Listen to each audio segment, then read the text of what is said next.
Oiê, eu sou a Lorna, eu sou psicóloga e eu tenho formação em terapia comportamental dialética. Mas mais importante do que todos os diplomas do mundo é o fato de que desde 2015 eu fui diagnosticada com transtorno afetivo bipolar. E hoje eu quero dividir com você o tratamento que me salvou de ter uma vida dominada pelos sintomas do transtorno. Eu quero dividir com você como você pode dominar o transtorno bipolar e recuperar o controle da sua vida em 6 meses usando 3 chaves simples. Lorna do céu, tá maluca, gente, essa psicóloga é doida, completamente doida. Eu já tô aqui tratando, há anos e ela vem me falar que em 6 meses tem a solução. Se você reagiu assim, não se preocupa, porque eu provavelmente reagiria do mesmo jeito se eu já não tivesse vivido essa experiência, se eu já não tivesse passado exatamente por esse mesmo processo. E para provar para você que eu não tô tirando coisa da minha cabeça, que eu não tô delirando, eu quero que você preste bastante atenção agora no que as minhas alunas estão dizendo sobre a própria estabilidade delas. Eu passei muitos anos em hipo e em mania. Num período que eu tinha para desenvolver minha personalidade como adulta. E quando veio as crises, eu não sei mais quem sou eu. Então, entender os meus sintomas me ajuda a entender quem sou eu. Porque, assim, eu cheguei muito no final do poço. Muito, muito, muito, muito, muito, muito. Quando eu consegui sair, pelo menos, do poço, já foi para mim uma vitória, assim. Foi muito bom. E de lá para cá, eu melhorei, sim. Com certeza. Porque eu não via sentido.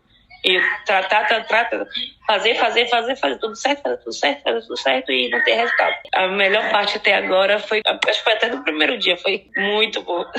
Mas valeu, já valeu o estudo pra mim. Deu um ressignificado em tudo. Até uma sensação de dizer assim, eu não tô sozinha. Eu nunca tinha ouvido isso. Então, faz muito sentido. Eu passei muitos anos em crise. E do início do treinamento para cá, o número de crises reduziu?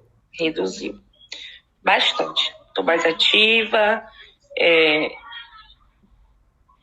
tô conseguindo fazer coisas que há muito tempo eu não faço. Eu achei que tinha entrado em hipomania até, né? Mas minha médica disse que não era hipomania, que era mais eu passei esse tempo todo sem fazer muita coisa e agora eu quero recuperar, que isso é normal, isso não é hipomania. Então, realmente, foi depois do curso que as coisas começaram a dar uma melhorada mesmo. Eu sempre fiz, na verdade, desde os meus 18 anos, assim, por várias questões mais desenvolvidas em relação à depressão, né? E sempre tinha esse acompanhamento mais de terapia, né? Depois de uns 5 anos de terapia, passei por psiquiatra, mas, como eu falei, sempre fui tratada mais com depressão e ansiedade. Quando eu troquei de psiquiatra, uns 3 anos atrás, ele veio com aquela pergunta, né? Como é essa depressão e como é essa ansiedade? Então, mediante algumas consultas com ele, então foi diagnosticado.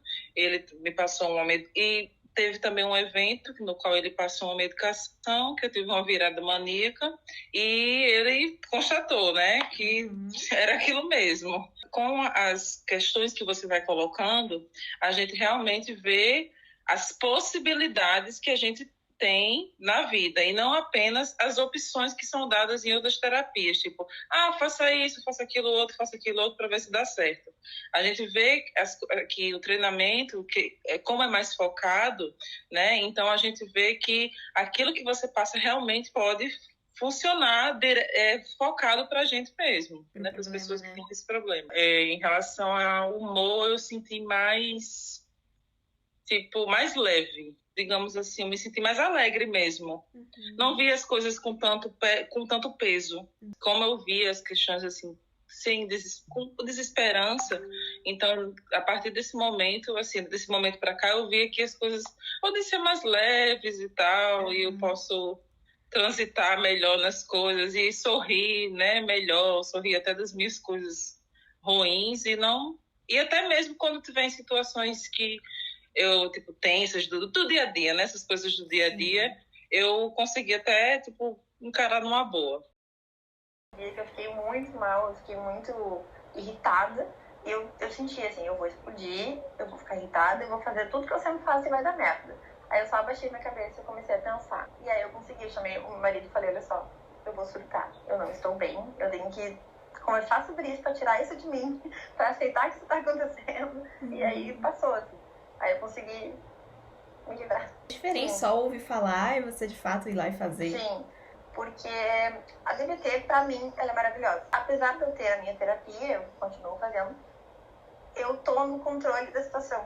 Eu estou tendo habilidades para controlar as coisas, né? Então, assim, eu tô no controle. Não é mais aquela sensação de não saber o que fazer ou de achar que a terapia me ajuda, mas ela não tá me ajudando completamente. Então, eu sinto que a terapia me ajuda, mas o treinamento complementa aquelas habilidades que eu não teria ou que eu não tô conseguindo atingir só com a terapia. Então, se alguém perguntar para mim, será que eu entro direto? Até já indiquei para algumas pessoas, porque vale muito a pena e eu sou apaixonada pela DBT, eu sou muito apaixonada por essa linha, então sempre que eu ver algo acessível da DBT eu vou indicar, e no final das contas valeu a pena, além de ser barato no sentido de ser acessível, vale a pena, então eu diria assim, com certeza, é maravilhoso. Estar no controle da sua vida é maravilhoso. Exatamente, eu vejo muito desse jeito, o transtorno não controla a minha vida. Eu tenho sintomas? Tenho. Mas você não quer saber, não quer dizer que eu preciso falhar por causa deles. Sim. É muito isso, assim, eu tô no controle agora. Tá, ok, talvez ela esteja falando a verdade. Mas como isso é possível? A maioria das terapias individuais, salvo raras exceções, acontecem mais ou menos assim. Você chega no consultório da psicóloga toda semana, passa 50 minutos reclamando sobre o seu problema e sai de lá com uma mão na frente e outra atrás, sem nenhuma solução para o problema. Pronto para cometer os mesmos erros na próxima semana. Pronto para fazer uma série de besteiras que te fazem perder o prazer em viver. Mas, na terapia comportamental dialética, não é assim que a banda toca. A terapia comportamental dialética é uma abordagem que foi desenvolvida especificamente para lidar com casos de alto risco de suicídio e de grande descontrole das emoções, que aqui entre nós são os maiores problemas das pessoas que têm transtorno bipolar. Tudo começou quando essa mulher, que também é psicóloga, chamada Marsha Linehan, lá dos Estados Unidos, foi diagnosticada com transtorno de personalidade borderline, que também é meio semelhante ao transtorno bipolar e acaba tendo muitas tentativas de suicídio e também esse descontrole das emoções. Essa psicóloga, a Marsha, percebeu que as técnicas praticadas por psicólogos do mundo inteiro não eram muito eficientes em casos como esses. Não apresentavam bons resultados e essas pacientes acabavam passando por muitas internações ao longo da sua vida. Mas o único motivo pelo qual ela percebeu que isso acontecia era justamente porque ela passava por aquele problema e na terapia individual dela ela não chegava a lugar nenhum. Então a Marsha começou a observar o que realmente funcionava no tratamento dela e rapidamente montou uma equipe de psicólogos para fazer uma experiência. Essa experiência funcionou mais ou menos assim. Cada um desses terapeutas atendia os seus próprios pacientes. Só que, ao invés de atender eles numa sala normal, eles atendiam numa sala espelhada. E enquanto um psicólogo atendia um paciente, os outros psicólogos da equipe ficavam do outro lado da sala, do outro lado do espelho, observando como que o paciente reagia. E assim eles começaram a prestar atenção, a selecionar quais eram as abordagens que mais funcionavam em casos de alto risco de suicídio, de desregulação das emoções. E foi assim que a terapia comportamental dialética surgiu, 100% na prática. Logo mais eu vou te contar qual foi o verdadeiro pulo do gato da Marsha aí nessa experiência que ela fez. Mas antes eu quero te contar como que a terapia comportamental dialética entrou na minha vida. Como eu te falei, eu fui diagnosticada com transtorno bipolar lá em 2015. Mas a minha vontade de viver já tinha acabado muito antes disso. Eu sei que é uma coisa pesada pra gente falar assim na internet, mas reflete a realidade como ela é. No auge dos meus 13 anos, eu sofri a minha primeira crise de depressão profunda. E eu comecei a acreditar que a minha vida simplesmente não fazia mais sentido. Na verdade, eu não conseguia entender por que eu estava viva, por que eu tinha nascido, se eu tinha nascido só para sofrer. Qual que era a lógica de tudo aquilo se a vida era apenas sofrimento e dor? As pessoas costumam acreditar que as crianças são criaturas inocentes e felizes, né? Mas na verdade não é bem assim. Isso passa bem longe da verdade. E naquela época, a solidão era o que me consumia. O sentimento que eu tinha era como se eu não pertencesse a lugar nenhum, como se eu fosse um estranho, como se eu fosse um alien vivendo a vida na Terra sem entender por que jogaram ele ali. Era como se eu fosse invisível. Por mais que as pessoas falassem comigo, as pessoas me dessem atenção, simplesmente não fazia nenhuma diferença. Eu me sentia completamente vazia. Além de toda essa dor psicológica que eu vinha acumulando ao longo do tempo, eu ainda estava sofrendo de um misterioso problema de saúde que absolutamente nenhum médico conseguia resolver, dizer o que era, me dar um remédio, qualquer coisa que me fizesse sofrer menos. Esse problema fazia com que bolhas... É muito ruim falar sobre a minha vida na internet, sério, é muito desconfortável. Mas esse problema fazia com que bolhas saíssem pela minha pele. Eu tinha bolhas no corpo inteiro, mas o lugar que mais tinha era o meu braço. E até hoje eu tenho a cicatriz da minha biópsia, da biópsia que eu fiz para tentar descobrir o que era, sendo que a gente chegou em um total de 0 lugares, não chegamos a conclusão nenhuma. Já fazia 2 anos que eu vinha ali me arrastando, sofrendo, com um problema de saúde, com um problema psicológico, até que eu fui parar na minha primeira psicóloga. Eu literalmente estava empurrando a vida com a barriga. As pessoas ao meu redor, os meus amigos, a minha família, eles não conseguiam entender por que eu estava tão insatisfeita, o que estava me machucando tanto. E sinceramente, nem eu sei dizer exatamente por que eu sofria tanto. Fora o fato do meu corpo estar cheio de bolha, né? É um bom motivo para sofrer, eu acho. Depois de algum tempo ali na psicóloga, a crise foi passando, mas o sentido da vida foi embora para sempre, porque ele nunca mais voltou para minha mente. Havia raros momentos em que eu me animava, eu fazia 1000 planos, eu achava que ia dar tudo certo. Mas era coisa assim de dias, era muito rápido.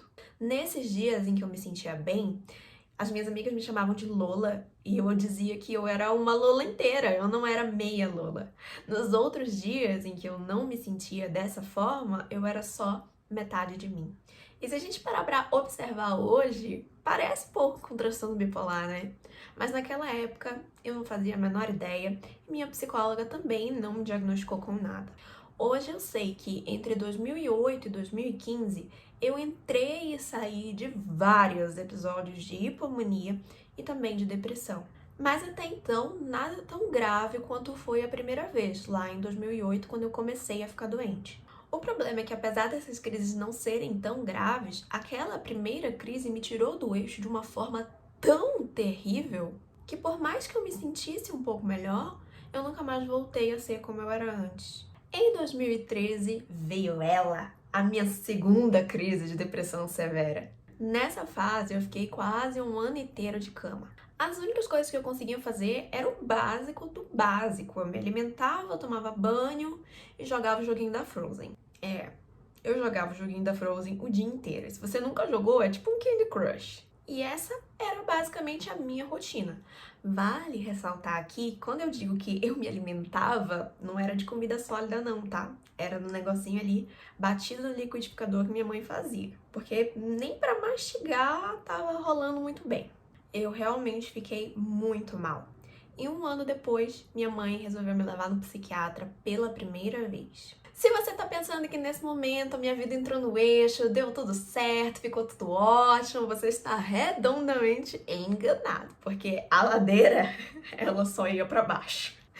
O psiquiatra começou a me tratar com antidepressivos que, pra ser bem sincera, não faziam efeito nenhum. Era que nem tomar água. Assim, a gente acabou passando por uns 3 ou 4 médicos diferentes, que sempre dava no mesmo resultado: nenhum. Mas em 2015, ainda deprimida, algo aconteceu. Eu comecei a tomar um antidepressivo novo. Eu não lembro exatamente o nome dele, porque eu era muito nova, não faço a menor ideia, mas ele fez eu sentir alguma coisa, ele fez alguma coisa diferente. Ele fez a minha primeira virada maníaca. Só que naquela época, pra quem tá sofrendo, pra quem acha que o mundo vai acabar a qualquer momento, na minha cabeça eu tava me sentindo bem, né? Eu tava melhorando, o remédio tava dando resultado. Coitada, ninguém avisou. O fato é que eu comecei a me sentir diferente. Era como se eu estivesse no topo do mundo.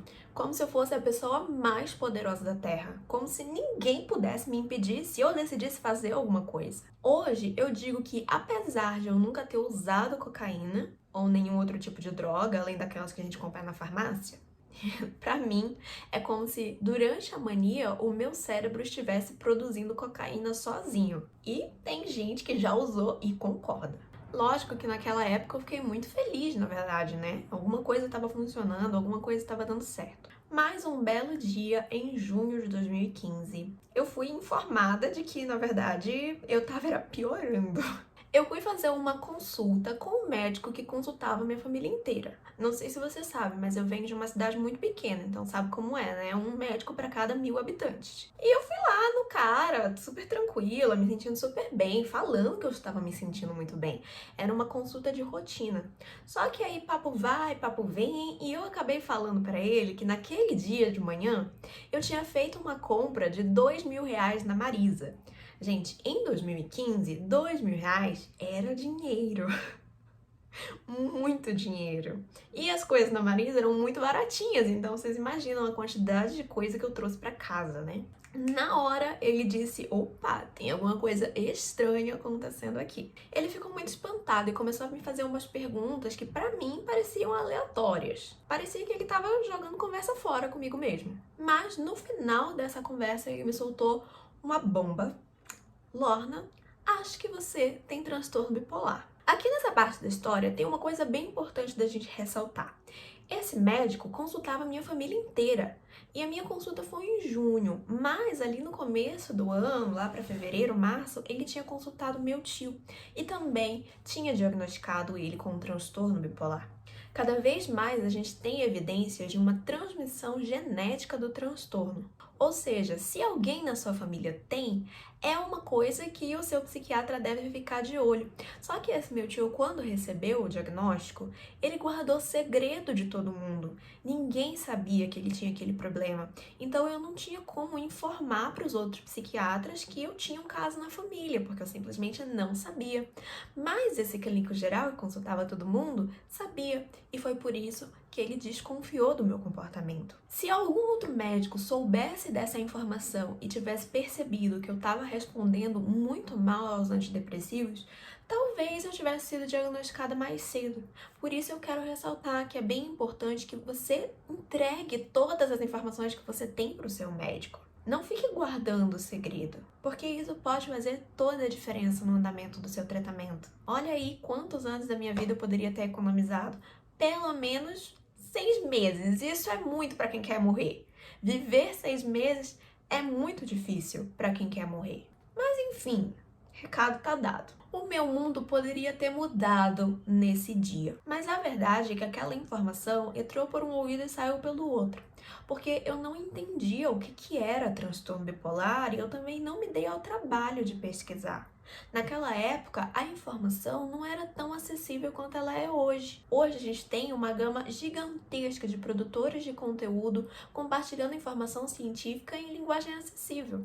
Naquela época não era bem assim. Então, na minha cabeça, uma pessoa bipolar é uma pessoa que muda de ideia o tempo todo, é uma pessoa que às vezes está bem, outras vezes está mal. E sinceramente, eu me identifiquei com aquilo, mas eu não vi o problema, eu não vi a seriedade por trás daquela questão. Pra ser sincero, eu achei até legal ter um diagnóstico. Pelo menos até aquela altura do campeonato em que eu não sabia o que eu estava fazendo no mundo. De certa forma, receber o diagnóstico de transtorno bipolar se tornou um pouco da minha identidade, de eu saber o meu lugar, tirou um pouco daquela minha sensação de alien. Mas eu não vi nenhuma maldade nisso, eu não vi como um problema arriscado. Então eu simplesmente segui com a minha vida.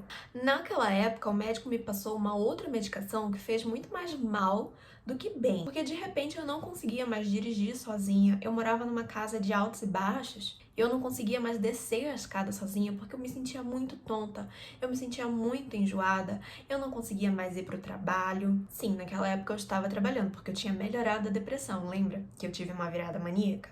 Pois é. O fato é que eu tinha muitos efeitos colaterais e eles não permitiam que eu vivesse uma vida normal, que era o meu objetivo, né? Acho que é o objetivo de todo mundo. Nesse ponto da história, eu concluí que o melhor que eu podia fazer por mim mesma era largar aquela medicação que estava me fazendo mal. Afinal de contas, eu estava me sentindo bem, eu não estava deprimida. Então, de fato, eu segui com a vida, mas segui na vida louca, né? Porque o meu episódio de mania só se agravou cada vez mais. Eu acabei largando meu emprego, eu tranquei a faculdade, eu me matriculei num curso de gastronomia, que não tem nada a ver comigo, terminei o meu relacionamento, me mudei de cidade, adotei um cachorro. Gente, foi insano. Para quem vinha vivendo deprimida há anos, foi uma coisa assim louca, completamente louca. Quando eu olho para trás, eu consigo enxergar quantas vezes eu escapei de situações realmente perigosas. Situações em que eu saí viva assim por pura sorte. Mas na época eu achava que estava tudo bem. Eu achava que eu era a rainha do mundo vivendo a vida de verdade. A melhor fase da minha vida. O tempo foi passando e eu conheci um carinha novo e a gente começou a namorar. Isso foi no início de 2016. Quando chegou em setembro desse mesmo ano, o negócio já estava caindo aos pedaços de novo, porque a mania tinha acabado e eu estava entrando em depressão novamente. E eu nunca esqueço do dia em que eu atingi o fundo do poço, pelo menos pra mim foi o fundo do poço. Foi um dia em que a gente saiu com os amigos dele, era a primeira vez que eu tava conhecendo os amigos dele. Eu fiquei extremamente bêbada e eu saí berrando no meio do rolê que eu queria morrer. Até hoje a gente não fala sobre isso porque a gente não sabe como falar sobre isso, mas vocês imaginem aí a situação. O fato é que eu fui ficando cada vez mais deprimida e quando a gente chegou em 2017 eu já estava detonada de novo, assim como em 2008 e assim como em 2013. Gente, ficar deprimida já é um saco, né? Agora você imagina em depressão profunda, quer dizer, eu acho que você não precisa nem imaginar, porque provavelmente você também já passou por isso. Então você me entende. Eu continuava fazendo terapia durante todo esse tempo, desde os meus 14 anos, eu vinha fazendo terapia com pessoas diferentes, usando métodos diferentes, mas nada me impediu de ficar daquela forma. A verdade é que eu ia até o consultório da psicóloga, reclamava durante 50 minutos e saía de lá sem absolutamente nada ter mudado. Nada que me ajudasse a sobreviver que fosse. Pelo contrário, quanto mais deprimida eu ficava, mais problemas eu ia criando com as pessoas ao meu redor, na minha vida de maneira geral. Eu já perdi as contas de quantas vezes esse meu namorado, que é meu atual até hoje, quantas vezes ele precisou me levar para tomar banho, quantas vezes ele precisou levar comida na cama para mim. E eu sinto muito profundamente por tudo que eu fiz ele passar. Porque, na verdade, era um relacionamento de compartilhar sofrimento. Não era um relacionamento em que as pessoas compartilham momentos bons, porque não tinha momentos bons para compartilhar.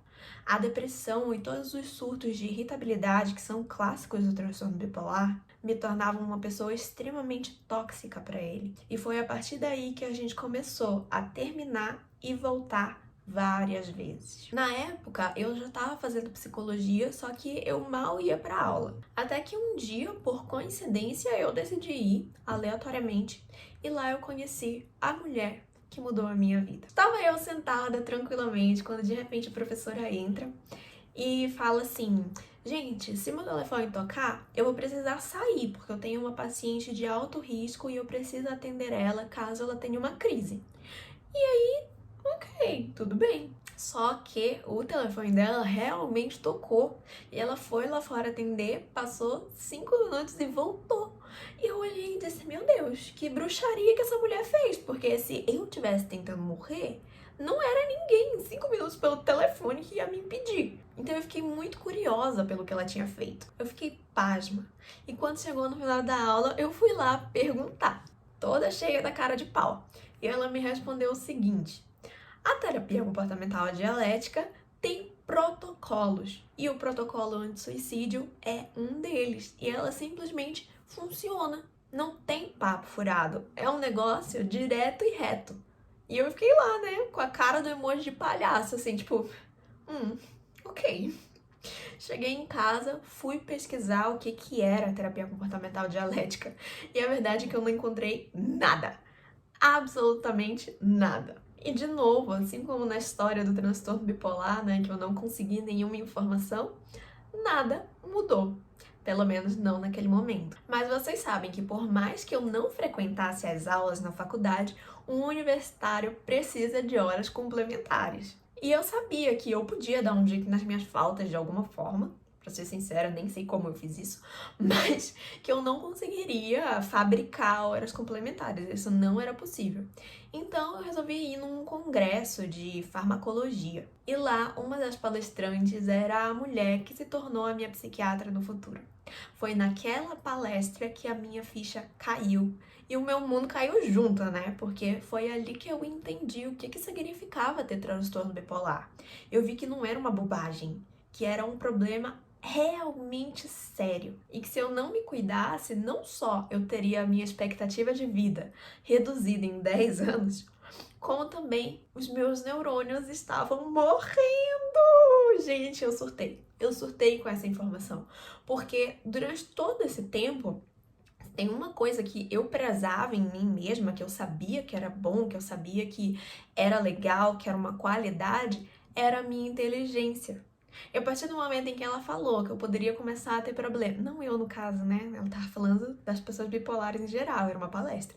Mas enfim, ela falou que poderia ter problemas de concentração, memória, atenção, todas essas coisas. Eu entrei em pânico. Eu saí dali correndo pro Google para tentar marcar uma consulta com a mulher, porque eu precisava de ajuda. Eu precisava de ajuda pro meu cérebro não derreter. É isso que eu queria. Alguns meses depois, eu fui na consulta de fato, a gente começou o tratamento com quetiapina e até hoje é a quetiapina que me mantém.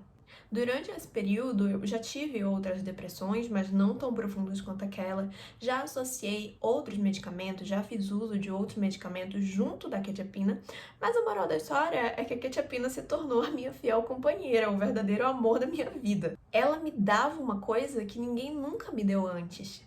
Ela me dava tempo para pensar. E isso fazia com que eu não fosse tão impulsiva, porque eu conseguia raciocinar antes de fazer alguma coisa. A questão é que por mais que eu conseguisse raciocinar, eu não tinha estratégias para usar, eu não sabia o que fazer, eu não sabia como fazer. Então eu continuava cometendo os meus erros sim, mas eu me sentia bem menos pior. Na verdade, durante o meu primeiro mês de tratamento, e talvez você já tenha experimentado alguma coisa semelhante, a quetiapina me deixou vazia. Eu não sentia nada, nem bom, nem ruim.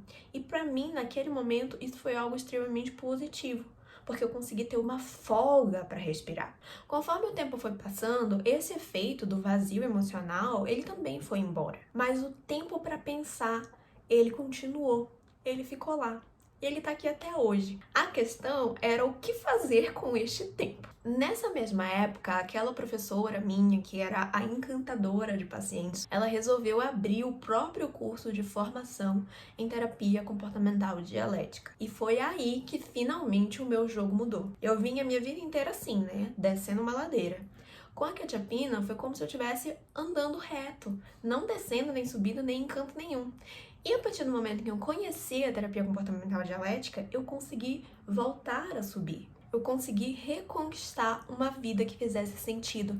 Lembra que eu falei pra vocês que eu simplesmente perdi o sentido da vida lá em 2008? Pois é, agora, quase 10 anos depois, finalmente as coisas estavam mudando. Eu quis compartilhar tudo isso com você porque quem me conheceu antes de 2018 gosta de me zoar falando que eu morri, eu fui substituída pela minha gêmea do bem.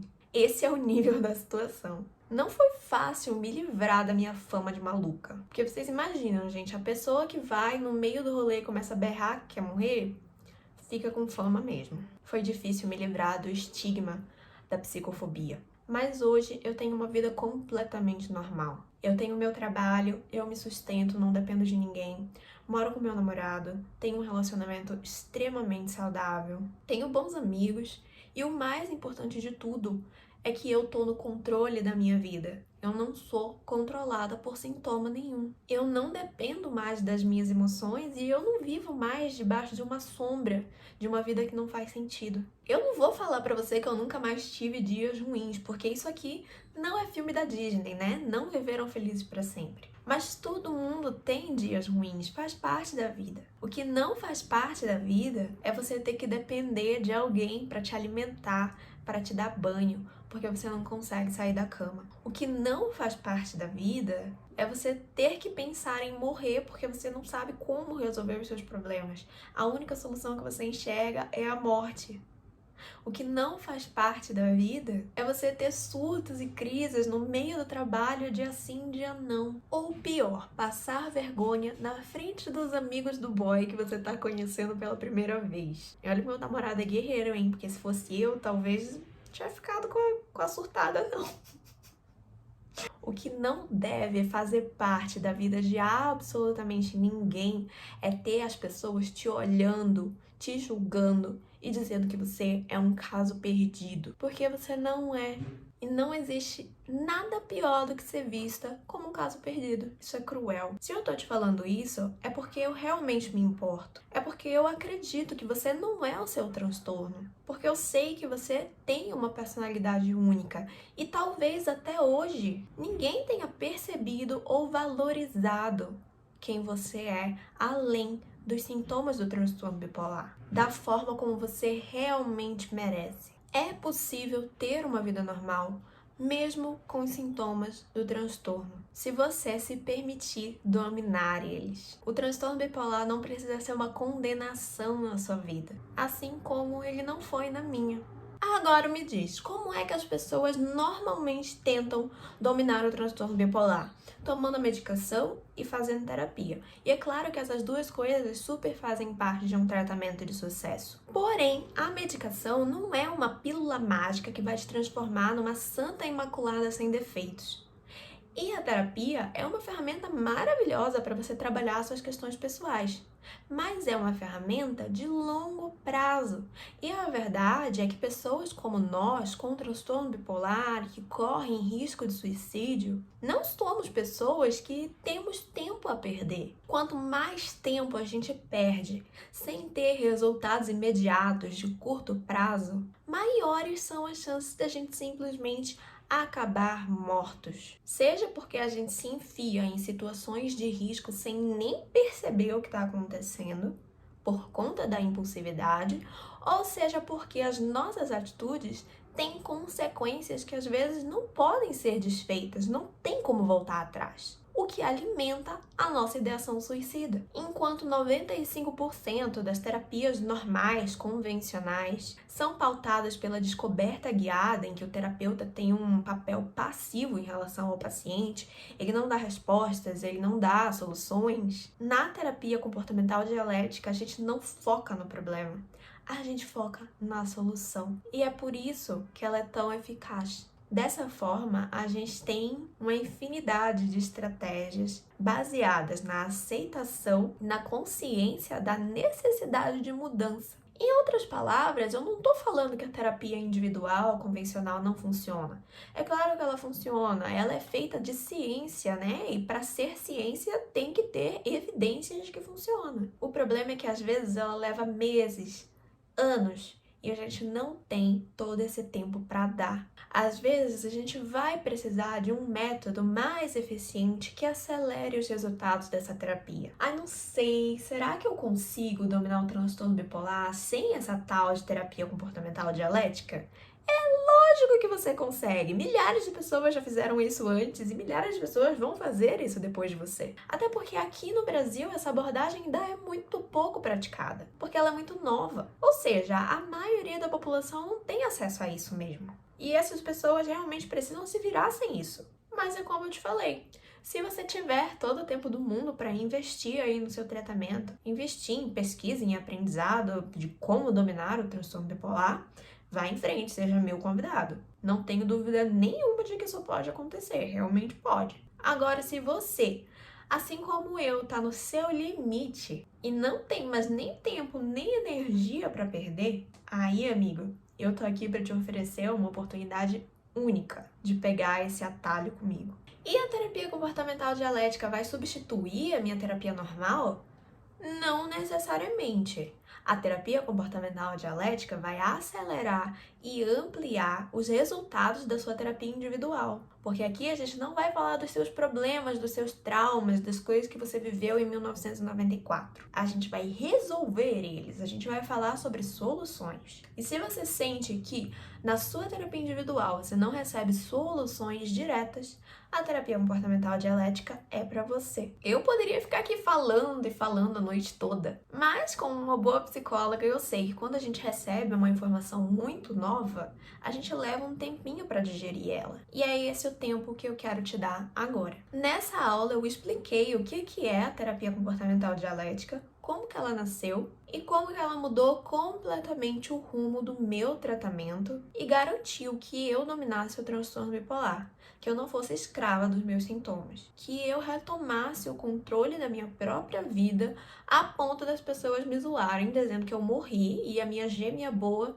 tomou lugar de mim. Na próxima aula, eu vou te explicar como que você pode utilizar os princípios da terapia comportamental dialética na sua própria vida e encontrar a sua estabilidade. Fique atento na sua caixa de e-mail e lá no nosso grupo do WhatsApp também, para receber o acesso da aula de número 2. Enquanto isso, deixa aqui um comentário sobre o que você está achando desse início da nossa semana da estabilidade. Você se identificou com a minha história? Como que você lidou com esses desafios quando você enfrentou eles? Você já conhecia a terapia comportamental dialética? E quem aí tá animado para a aula 2 da semana da estabilidade? Pode colocar tudo aí nos comentários que eu vou estar lendo cada um deles. A gente se vê na próxima aula.